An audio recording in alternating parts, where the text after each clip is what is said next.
بسم اللہ الرحمن الرحیم صلی اللہ تعالی علیہ وسلم۔ طلباء کرام کے کہنے کے بعد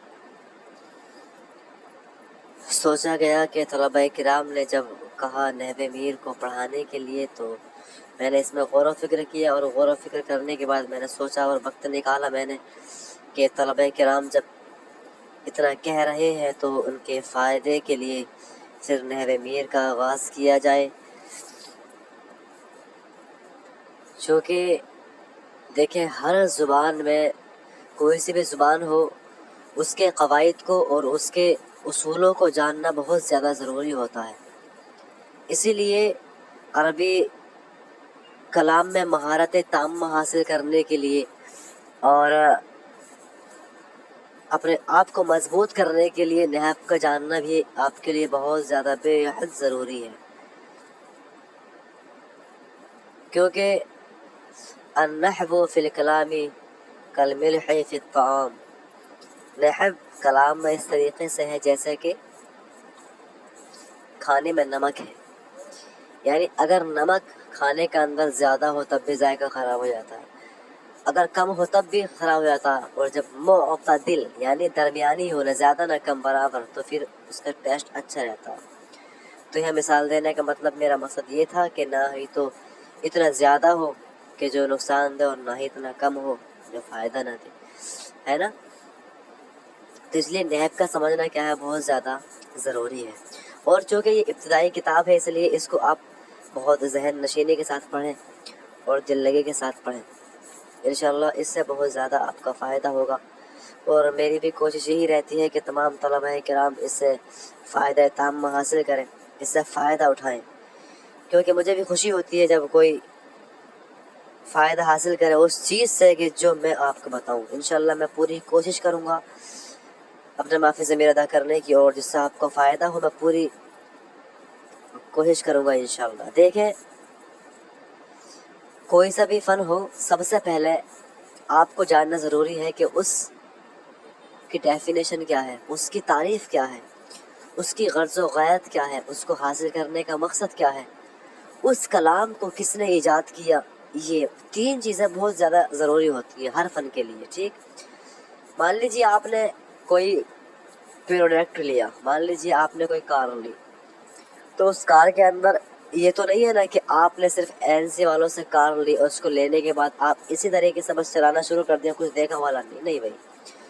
کار جب خریدنے والا جو مشتری ہوتا ہے، جو خریدنے والا ہوتا ہے، وہ ساری چیز دیکھتا کار کے اندر۔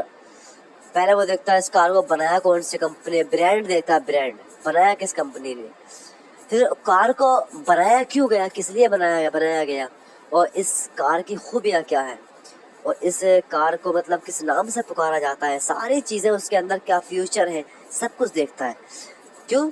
تاکہ اس کو پتہ لگے اس کی قیمت کیا ہے، اور اس کی کہاں ضرورت پڑتی ہے، کہاں ضرورت نہیں پڑتی ہے، کتنی ضرورت پڑتی ہے۔ اس لیے مثال دے کے میں سمجھانا آپ کو یہ چاہتا ہوں کہ جس طریقے سے نحو ہے، علم نحو، اس کا بھی جاننا بہت زیادہ ضروری ہے، اس کے تعریف کا جاننا، اس کے موضوع کا جاننا، اس کی غرض و غایت کا جاننا، اس کے واضح کا جاننا کہ اس کو واضح کس نے کیا ہے، اس کو شائع کس نے کیا ہے، کس نے اس کو لکھا، کس نے اس کے لکھنے کی رائے دی۔ انشاءاللہ تعالی عز و جل ہم سب پڑھیں گے۔ اس کتاب کا نام ہے نحو میر۔ اصل میں اس کتاب کا نام نحو میر رکھا کیوں گیا اس کی علت سن لیجیے۔ یہ جہاں کے میر سید جرجانی رحمۃ اللہ علیہ رہنے والے تھے، میر سید جرجانی، تو یہ میر کے رہنے والے تھے، اس لیے اس کا آخر میں میر اور جو پہلا ہے نحو رکھا گیا ہے، کیونکہ حضرت علی کرم اللہ وجہ کریم نے جو اس کے لیے لفظ استعمال کیا تھا وہاں پر یہ لفظ استعمال کیے تھے، ما احسن حازن نحو الذی قد نحوت، ما احسن حازا النحو الذی قد نحوت، یعنی اب یہاں پر حضرت علی رضی اللہ تعالی عنہ نے نحو کا لفظ استعمال کیا، تو مصنف علیہ رحمٰن نے یہی بہتر سمجھا کہ جب حضرت علی جن کو مدینۃ العلم کہا جاتا ہے، جن کو باب العلم کہا جاتا ہے، اور جن کے بارے میں حضور صلی اللہ علیہ وسلم نے خود فرمایا ہے کہ انا